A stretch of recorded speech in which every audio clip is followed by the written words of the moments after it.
It's NFL in London podcast. Wade McElwain, Ryan Cull here. Week 12 is coming up, but we did week 11. We've learned a lot of things, and hopefully your fantasy, if anyone's doing fantasy, you're either looking good for the playoffs or you're out. Hey, listen, I'm coming off an 0-14 season from this terrible injury depleted team. So I'm 7-4. So I'm loving life right now with this. Nice. It's the greatest comeback award. The comeback award goes to me. All right. Well, I don't know if we have that to give to you, but good for you for getting that. Let's go through some of the games, though. We're going to go through some of the games we had in week 11. We can start. We'll start in Germany, where they got a London style game.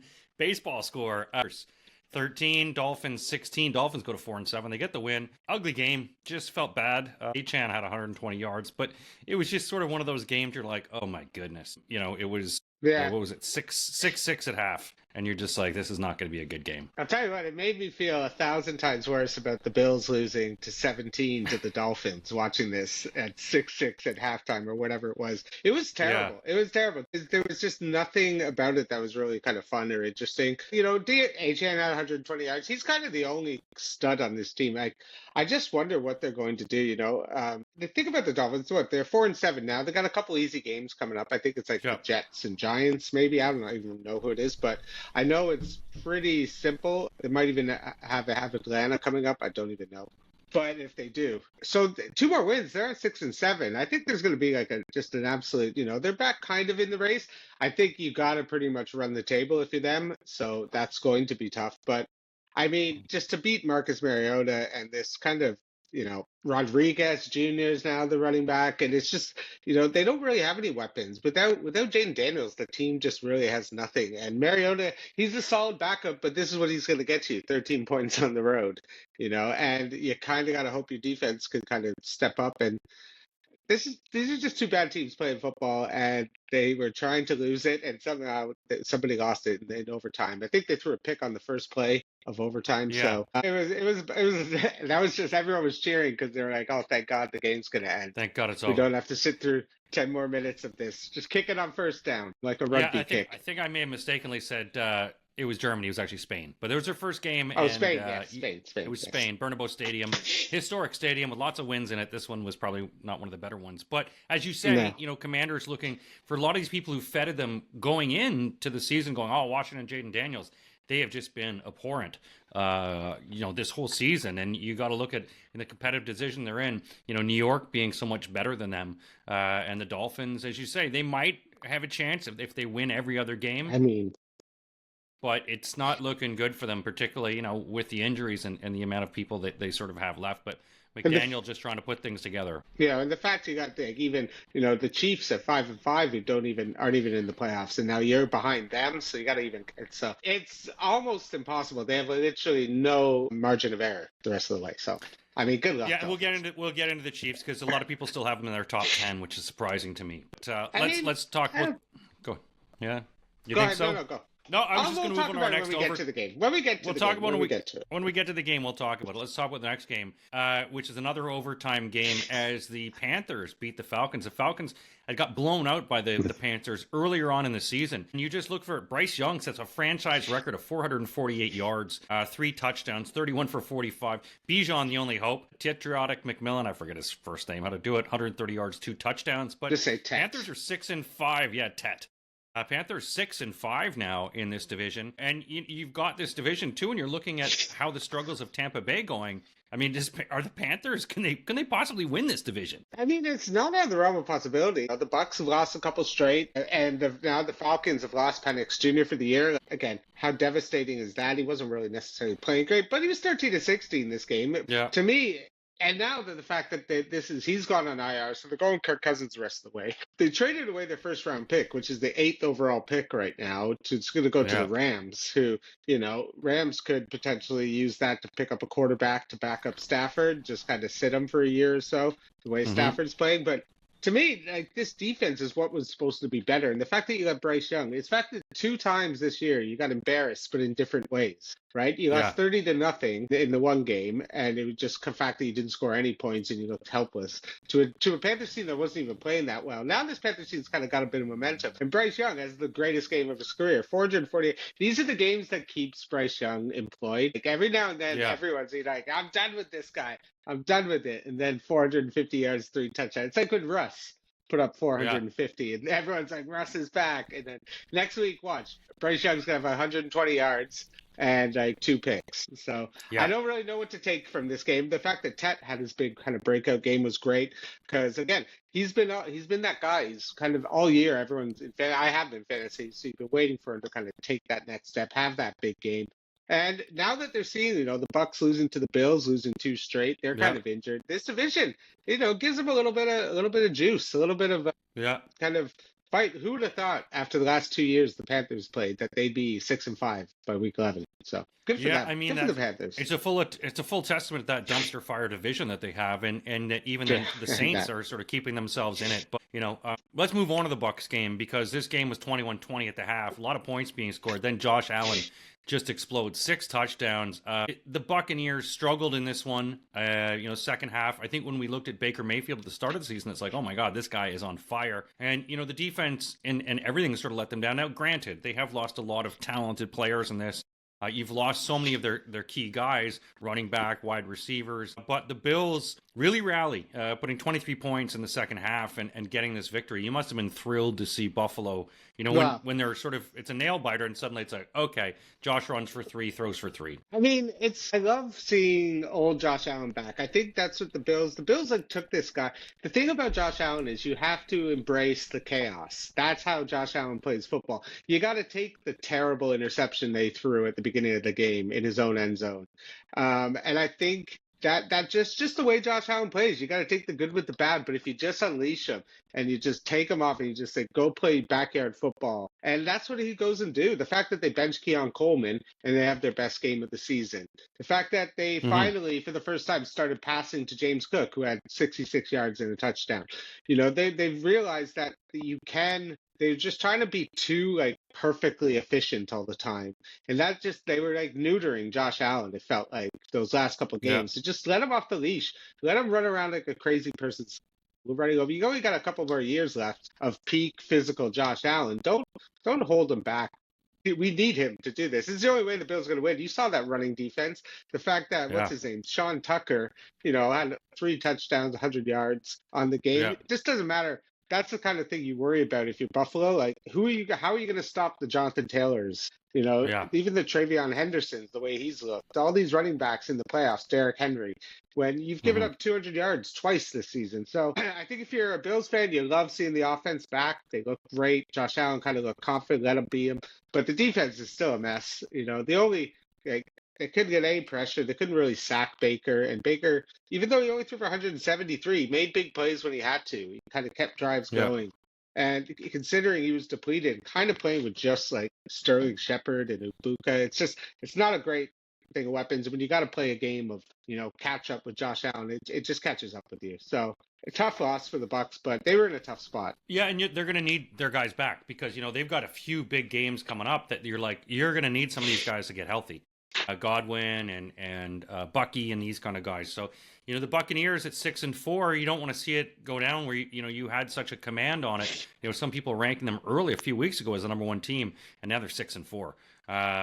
Let's move on to a game that wasn't even exciting on Red Zone. The Texans win 16-13 over the Titans. Davis Mills gets it done. It's a field goal, ends this game. Just miserable game. The Texans are sort of struggling. They got a Thursday night football game, which we'll get into. Titans go to 1-9. They'll get the first pick. It looks like. Doesn't look like they'll win many games going forward. But it was just ugly game right at the get-go. It was 3-0 at the half. So it was one of those games that even, I think, just on Red Zone, they're just like, yeah, we're not even checking out on this game. Well, they lost Calvin. Really? Did they lose him to an injury? I believe he got kind of injured. Yeah. I remember seeing him carted off. I think that's kind of the only thing. This team stinks. Their offensively stinks. Okongwu is the best receiver. Then it's like Tajee Spears as your number 1. Your backup running back is your second best receiver. And it's just so unfair to Cam Ward. The lucky thing is they're probably going to be the worst top 3 pick in the draft. The first thing they have to do is get this guy a weapon. If you want Cam Ward to succeed, you got to get him a receiver. Mhm. So get him the best receiver in football, pair him up with Cam Ward and get something going, because right now it doesn't matter what you do, you have such a talent discrepancy, outside of Jeffrey Simmons on defense. And got Calvin Ridley, who's now, if he's 30, he's 31 years old. If he got carted off, if it's a bad injury, I mean, he's not helpful. So, and the other way, I just feel bad for the Texans D, because it's so good. It's the number one D Yeah. in football. It keeps everyone to like 15 points. Even though they're 5-5, it just feels like they got to like impose their will and just break spirits to get any sort of victory. They're not going to get any real help, and I don't see it getting really much better. Davis Mills is fine, but when he's playing one of the worst teams in football, it took him to overtime. So I don't think you're Yeah. going to see much. Marks didn't even have a good game. Nico Collins is the only guy you can depend on as a receiver. So I mean, it was a game the Texans had to win. They're still in the division. They're still in the playoff hunt. They're still in the race. Yeah. So if they can get Stroud back, who's not going to be back this week, so it's another Davis Mills game. It's gonna be tricky. But I mean, who cares about this game? It was terrible. Yeah, no, It was exactly. terrible. It was a miserable game, and as you say, it's going to be a while for CJ Stroud to come back. But then, of course, facing the Bills on Thursday Night Football is going to be another tough game for them as well. Let's go to a game that you picked the Vikings to win, but they lost. They lost thanks to Duvernay and his 56-yard kickoff return that was able to, because the fourth quarter was looking like looks like the JJ McCarthy and the Vikings were to come back, but the Bears win 19-17. You almost did, but the Bears won this game 19-17, 7-3. The Bears go to. I mean, I just don't. The Bears are hilarious. This way of winning is the most unsustainable way of winning. What the Bears are doing, and lots of teams have done this. It happened to it happened to the Vikings last year a little bit, but the Vikings, I think, they were a bit stronger. It happened to the Giants a couple of years ago. It just seems like every close game, you're just pulling them off. You're just somehow squeaking these games. JJ McCarthy, who silenced critics after playing terribly all game, comes down, drives up, gets a beautiful touchdown right at the end. And what do? Give up like a 50-yard return to make it just one play, 2 plays. And the fact that you have Caleb Williams again, another game with no touchdowns. And it's like, I'm still wondering, how good is this guy, And there's just no way this brand of football can continue. Especially, you're going to have some tough games down the stretch. And I think when the lights get brighter and you got to play the big dogs, I just don't know if this Bears team has the offense, if Caleb can be that guy in the playoffs. Because again, it's just about having those. Again, these playing, for Flores, tough defense, tough.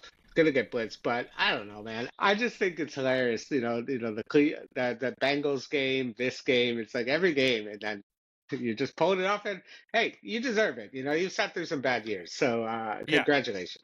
It's squeaky bum time, but McCarthy's in trouble. It's also one of those games where it's like the Bears. We've saying to Ryan Andrews that sometimes you feel that we've never had the horseshoe up our ass, and this season we finally did. And it's a nice feeling, because as a Bears fan, we've never really had that. And you're just like, what? We actually won on this one? So it was a nice one. There's still so many issues that we've got. The defense, hopefully getting some guys back from injury. There is those Caleb questions where, when Tyson Bagent came in, I was like, ooh, maybe we'll keep him in. But it didn't happen that way. But Bears get the win. Makes us feel good. Packers got the win too, but it didn't look like they were going to. The Giants were keeping them, and if it wasn't for Jameis doing Jameis things, like throwing an interception in the end zone, the Giants looked like they were going to win this game. They were getting some. He was 19 for 29, 201 yards, the one interception, which sucked. But the Packers, Jordan Love does not look good. And this Packers team, they're missing. You can tell they're missing so many pieces here. But this was, the Packers have lost to some bad teams, and this was almost another loss. They were lucky to get away with this one. I mean, right. They're just stuck in the mud. Again, it's not really their fault. You lost Josh Jacobs now. You've already lost, Reed. You've lost Kraft. Again, it's just, but again, Jordan Love has got to be the guy. Again, you're getting paid $50 million. You got to be the guy to elevate.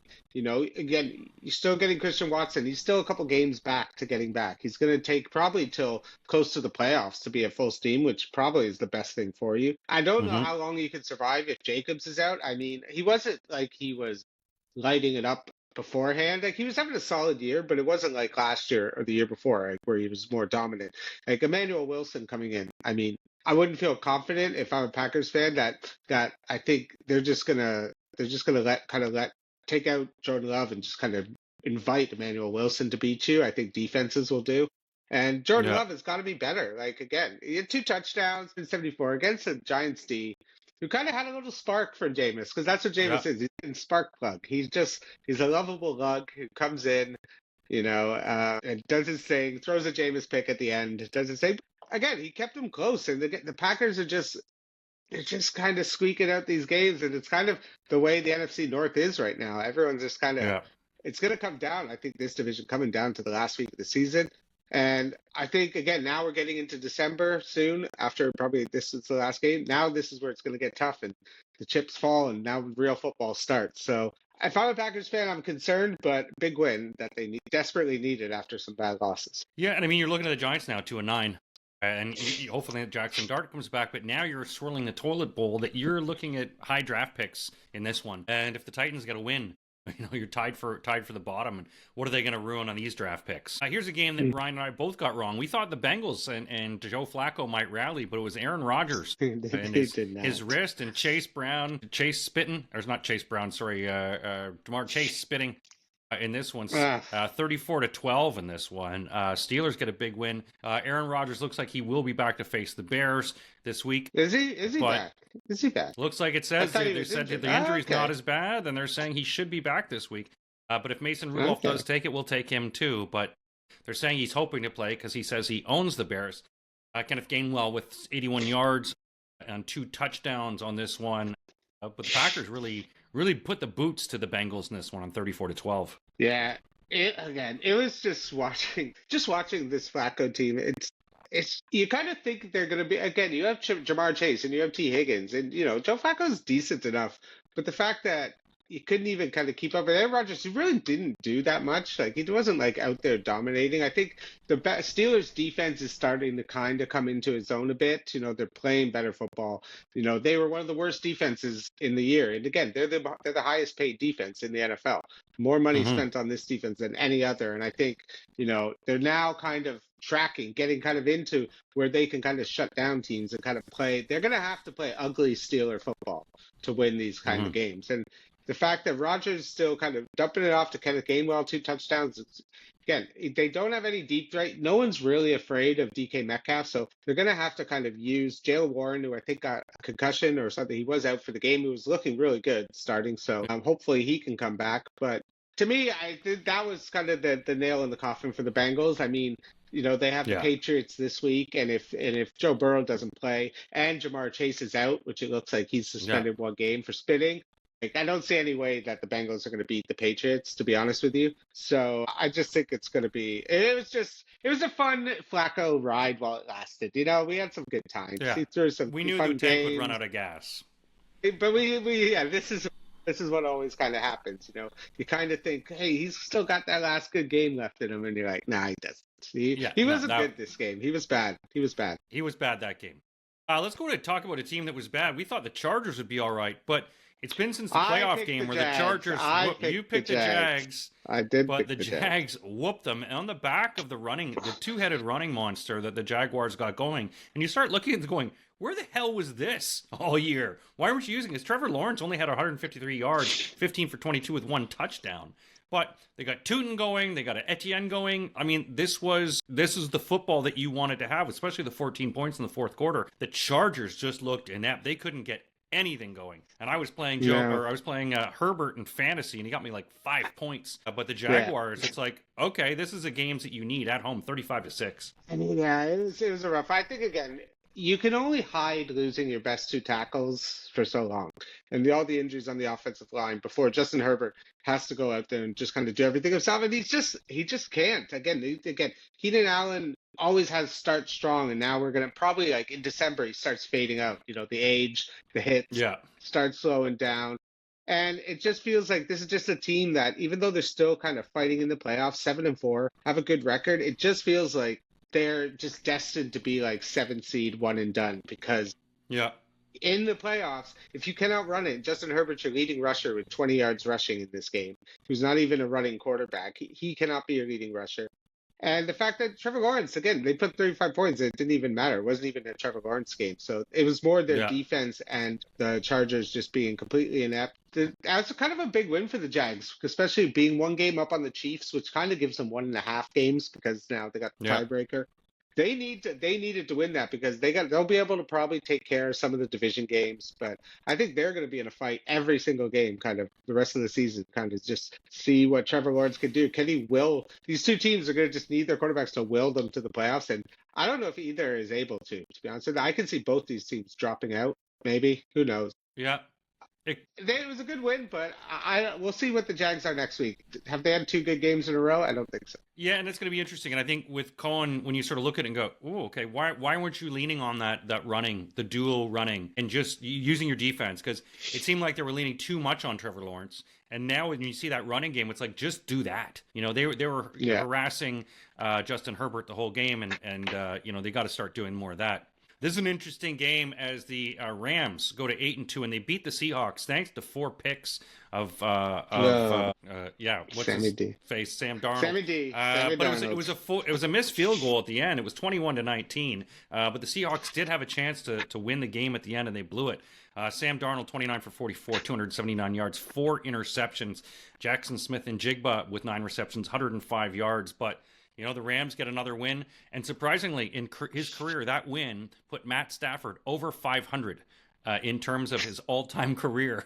That's so terrible. Thanks to his life with the Lions before this. But, the Rams 8-2, and they're looking like one of the best teams in the league. Yeah, they tried to lose it. I mean, there's not many teams that if you get 4 picks, you only win by 2 and almost lose it at the end. Like, that's kind of inexcusable if you're the Rams. They just couldn't seem to kind of just put them away. Like, again, and that's a testament to Mike McDonald and the Seattle defense. Like, that guy always has these guys up to play.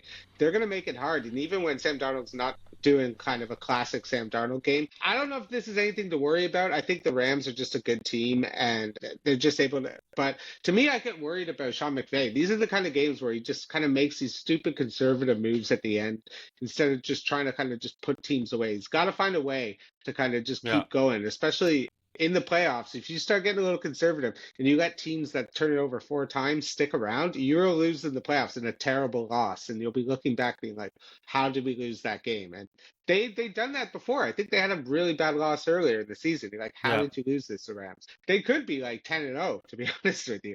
I think their 2 losses were equally terrible losses. So I think they're the best team in the NFC.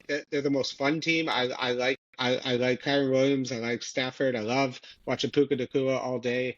And, I think Seattle will be fine. I think this is just a tough loss, and Sam Darnold will bounce back. I'm not worried about Seattle at all. I think they're a lock for the playoffs. But the NFC is a gauntlet now. Getting that last playoff spot, like, you might be looking at 11-6. You're going to have to be. So the margin of error is going to be slim, and the Seahawks are still probably have some more division games with the Niners that are going to, and probably the Rams again. So it's going to be tough sledding the rest of the way. It is going to be tough. Let's talk about those Niners who won 41-22. Talk about Jacoby Brissett though, 47 for 57, 452 yards with 2 touchdowns.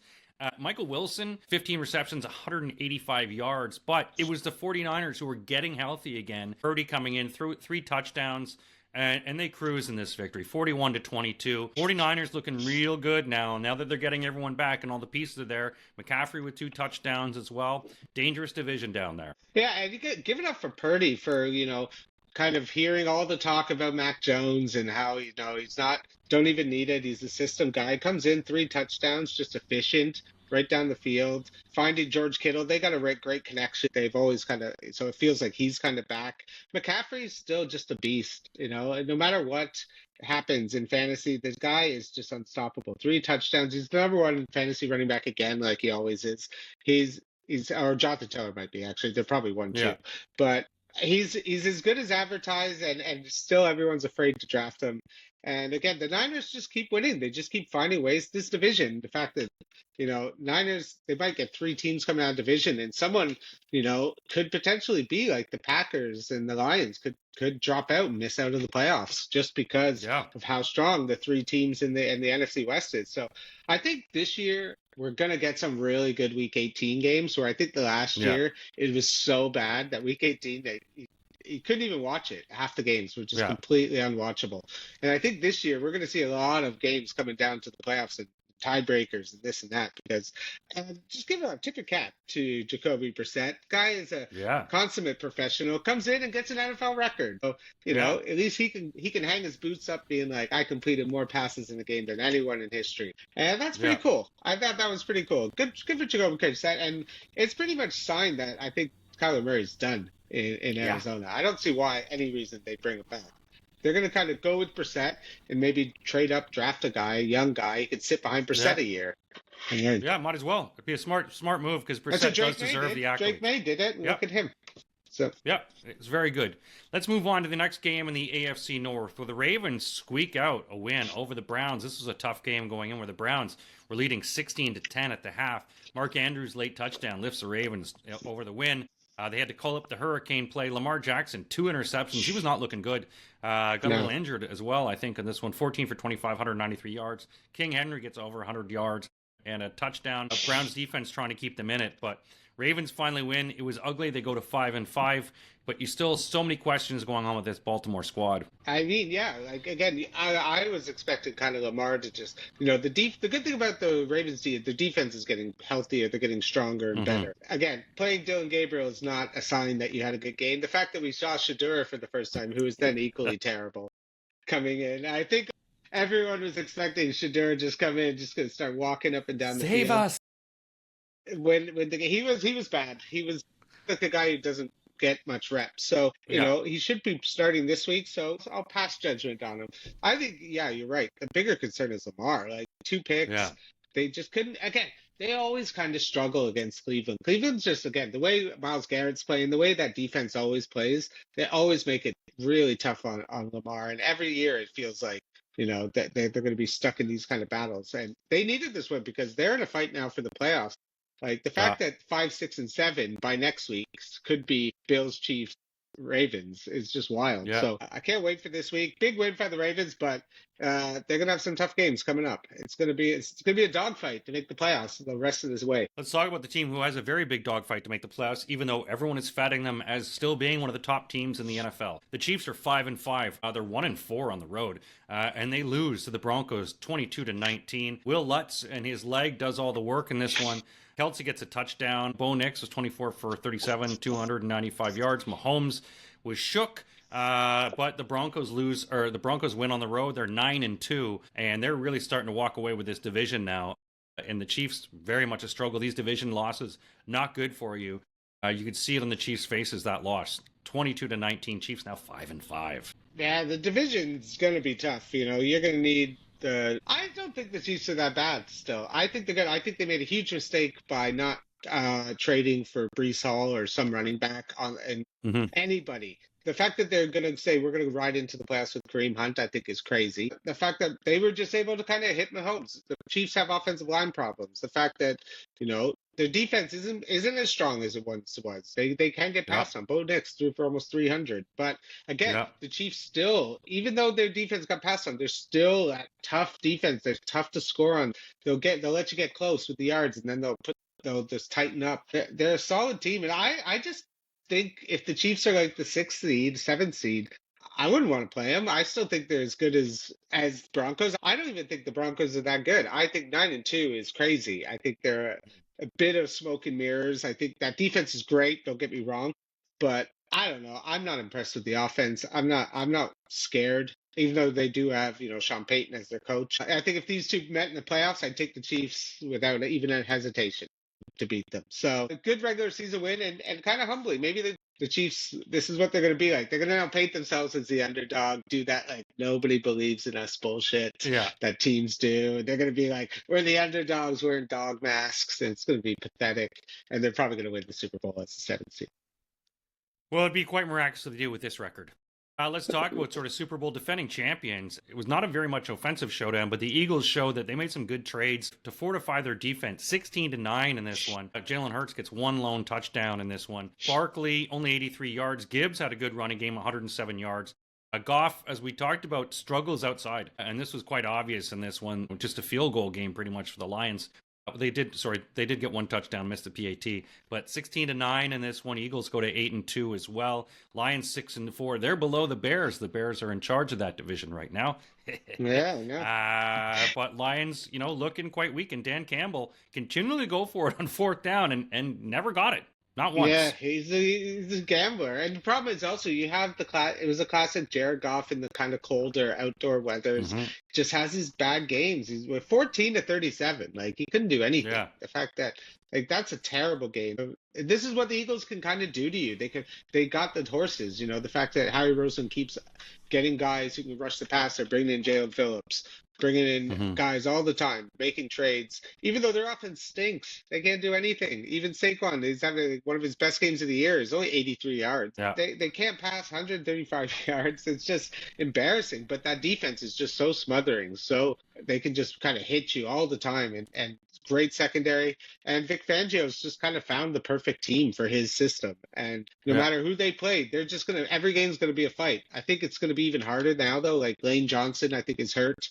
So he's going on IR for 4 weeks. So the Philly offense is going to be even worse. It's going to be even tougher to run. So the fact that they're able to beat this, and I think Detroit, again, this is just that, you lost both your coordinators, and now you're seeing like 9 points in November. This would never have happened to Ben Johnson's team. So I think Dan Campbell's in trouble. The fact that Dan Campbell has to play call and do play calls, and now he's not. What's happening? I think they might have to, maybe they get with someone like Brian Daboll next year to run the offense, and Dan Campbell can go back to doing that, because I think it's an attractive job to get potentially. But the Eagles just do what Eagles do. They win ugly, bad football games, and they're going to continue to do it for the rest of the year. So.